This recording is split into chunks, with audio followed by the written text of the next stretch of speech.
So last weekend we had the Unite the Kingdom rally, and it's come and gone. I wasn't there, but meanwhile in Belfast here on the same day we've had the Palestine protest and the March for Jesus. Now I'm going to pack it all together, and first I just want to touch on the Tommy Robinson rally. Now there was a massive turnout. I didn't watch everything. I watched the bird's eye view, and there was quite a lot there, despite what all the liberals and lefties say. Try to underplay it, saying that there was a few thousands. There was a lot more than that, according to the bird's eye view footage from the helicopter above. Now, I'm now seeing that there has been sort of a mixture of how people thought it went. The rally itself, I'm not too sure. There's not any footage of too much aggro, but now that it's come and gone, where do we go from here? What can be taken from it now? Because it's great to come together and wave the flags and to, either just show up and drink or come with a mindset. Where do we follow up from here now? Now that, we're in an absolute shambles as a country, with the direction of the government, the politics are all over the place, and just the economy, it just seems to be an absolute mess.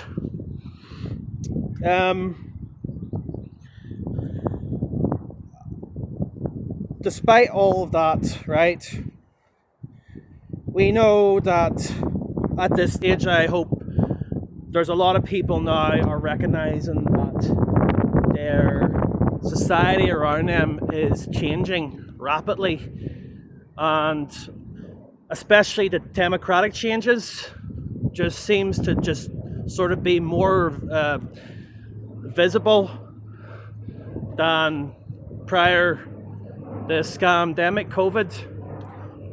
And it's kind of it baffles me how we can go from social distancing, close the countries down from one another, stay away from families, because we've all been taught that we're all walking disease and the only solution is this vaccine that we haven't actually been consent to.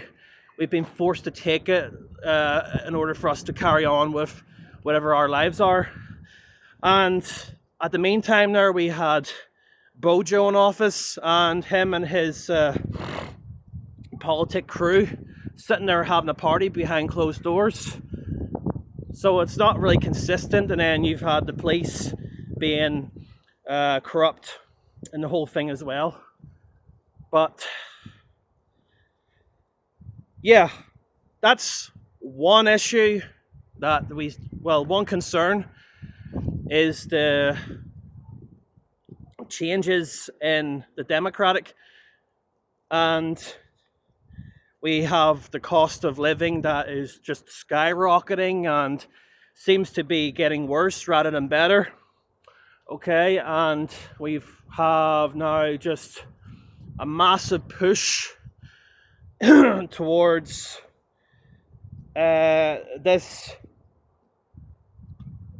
Palestine-Israel conflict that seems to, you can't be neutral. You're either, I don't know, a Jew hater if you support Palestine, right? Or you are a Zionist if you support Israel. My position is very, very simple. Is that you remain neutral, because why? Why, Adam, do you have to remain neutral? I'll tell you why. Because if you are a Christian, you will recognize that there are Christians living in both of those parts of those countries, right?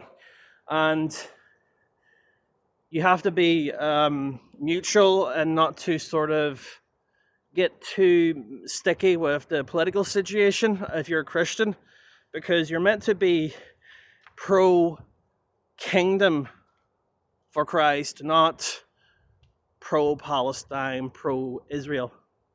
That is my position, okay? And especially with the dynamics in this country, you know, Northern Ireland, is that with the Palestine stuff, the protests, the marches, the parades, the kissing ass of Sinn Féin to the cause, whatever, it seems to sort of breed and sort of in itself still is creating division in Northern Ireland, while we're still in a slow burning process of healing from all the conflict in the last century. So there seems to be sort of dynamics of everything that's been going on.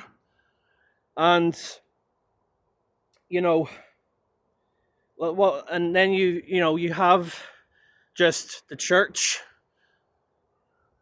itself. You know, when I say church, I mean like all the different denominations and sects doing their own thing, but they're all infiltrated too. Just like the politics are infiltrated.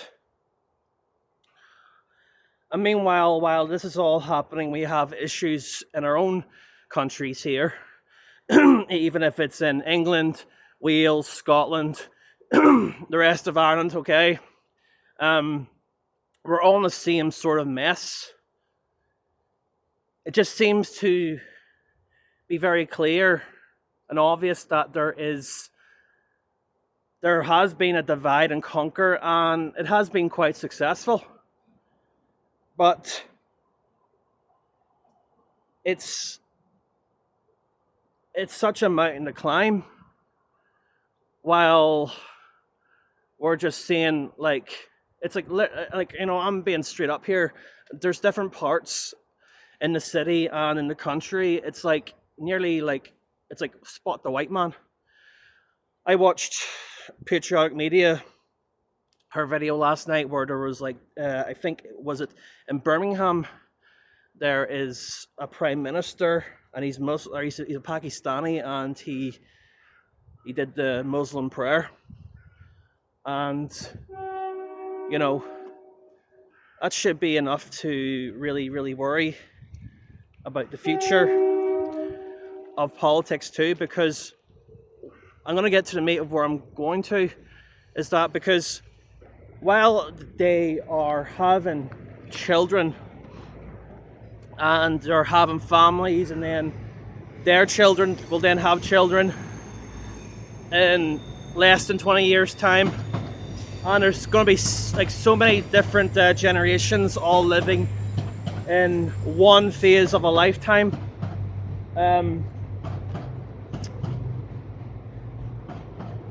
But meanwhile, we're here, okay, and there's laws among us that grant abortion is okay, divorce is okay, and people are kind of wondering why they're actually scratching their head and thinking, like, why are we actually getting replaced? Well, it's because those things also contribute to this replacement idea. And you know, it can't just be all point the illegal immigrants or the foreigners. I mean, I think you know, I think they're not really the root cause of the issue. I think there is also just the issue as well that there is a mindset within the West for so long that it has allowed the things that are intolerable to be tolerable. What am I saying is that you know, like the LGBT, there's so many more letters on the damn thing now that's now being so tolerable that it's pushing our face. And they have a month-long celebration of that, and you have all the different companies and services all bowing down to that flag, of that abomination of a flag. And church attendance is going low, dropping rapidly. The churches, the sects are all just dying off, it seems like. And people are kind of wondering why the churches are now going to become mosques, right?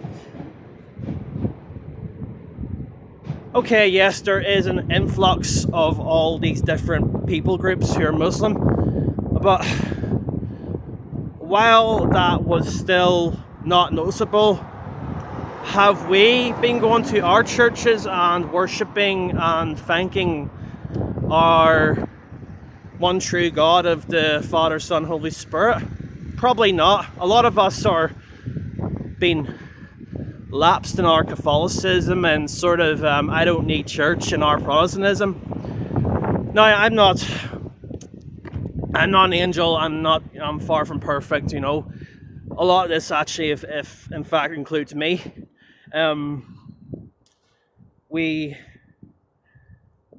Because the thing is, without that, right, you do not have any sort of stronghold to maintain your culture and people group, because the Western world has once been thriving under the principles of Christian ethics, and if you destroy those pillars, then your whole society collapses, because society and church and state is all categorical, but they're all in one of itself.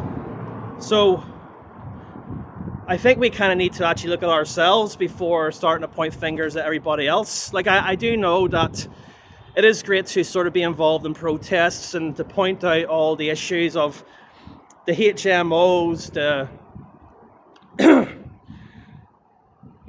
the schools are now actually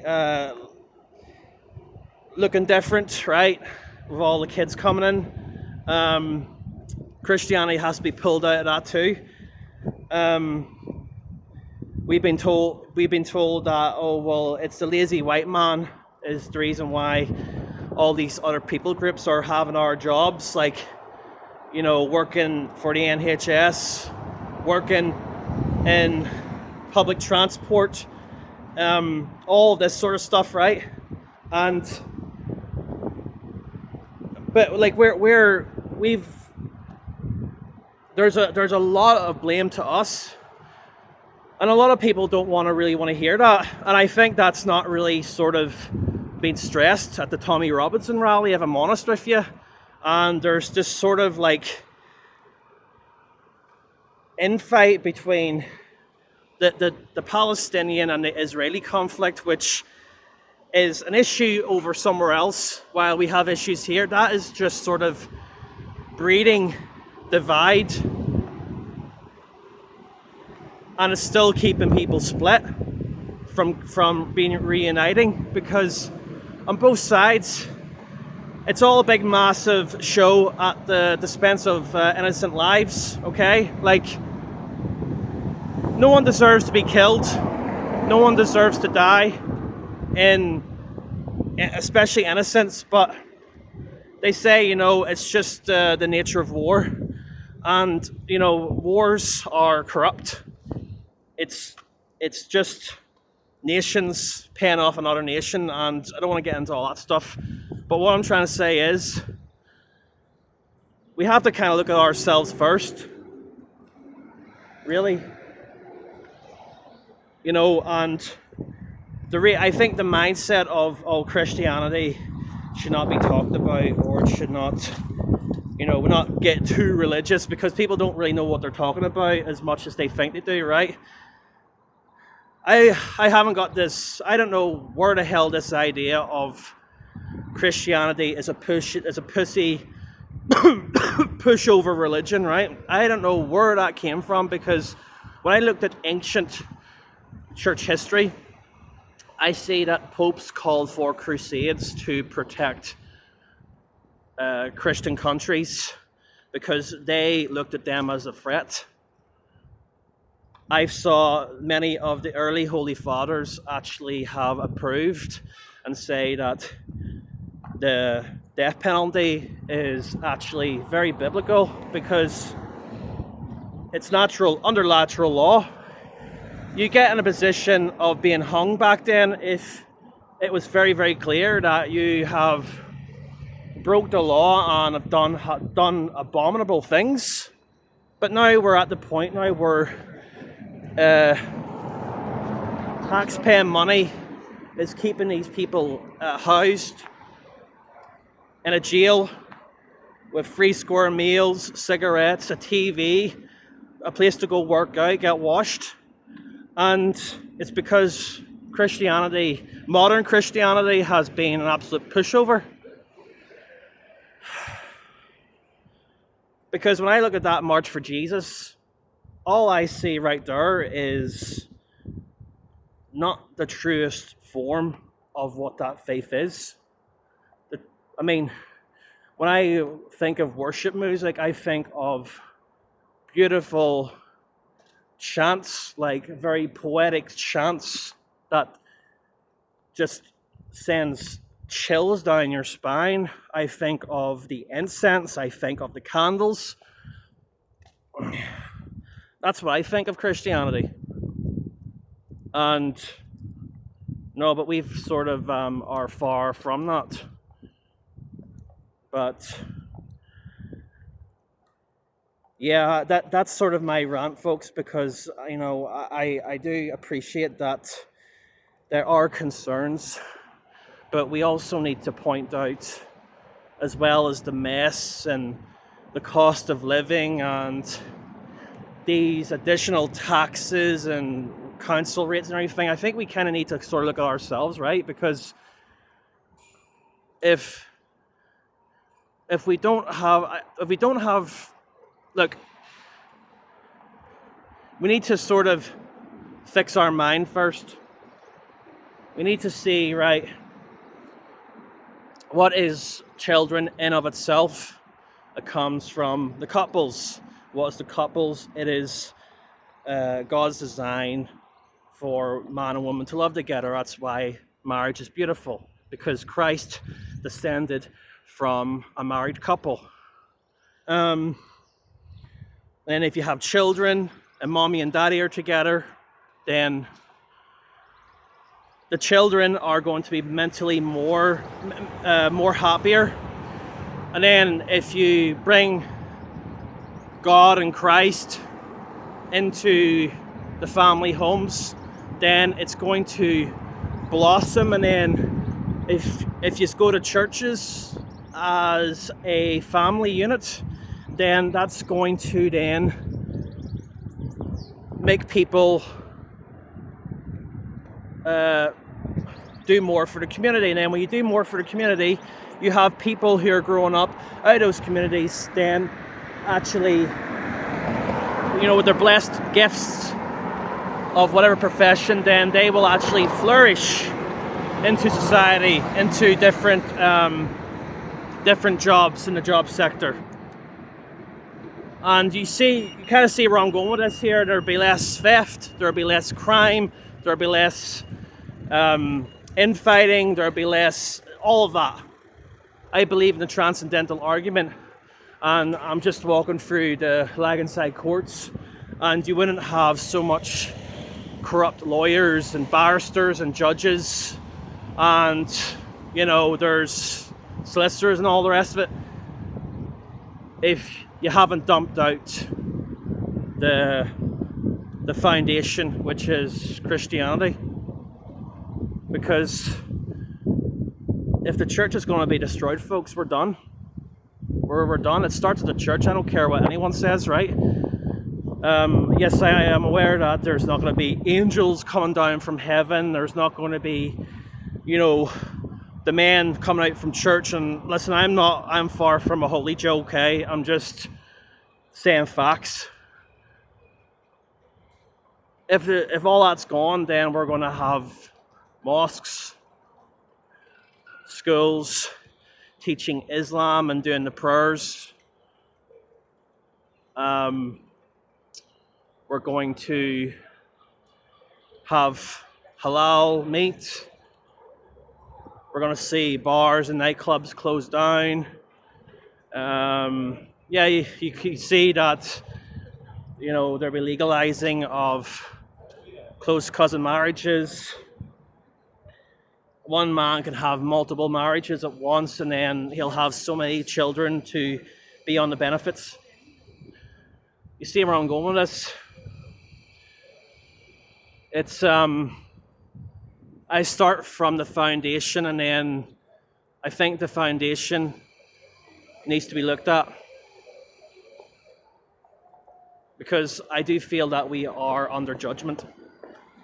Like whenever you look at the Old Testament scriptures, okay, whenever God sent judgment onto the people group of Israel back in the day, when he sent judgment, it was because they walked away from God and they disobeyed his commands. And the commandments also are divine. And then, you end up seeing in through the Old Testament that their temple has been gone and destroyed. They had to worship foreign gods. They had to be enslaved under enemy nations. Are we at that point now? We're actually at that point, but now it's like, where do we go from this point? So you may disagree with me. Tell me what you think, but I'm seeing it a little bit more deeper. But I'm out of here. I'm gonna get a coffee. All the best.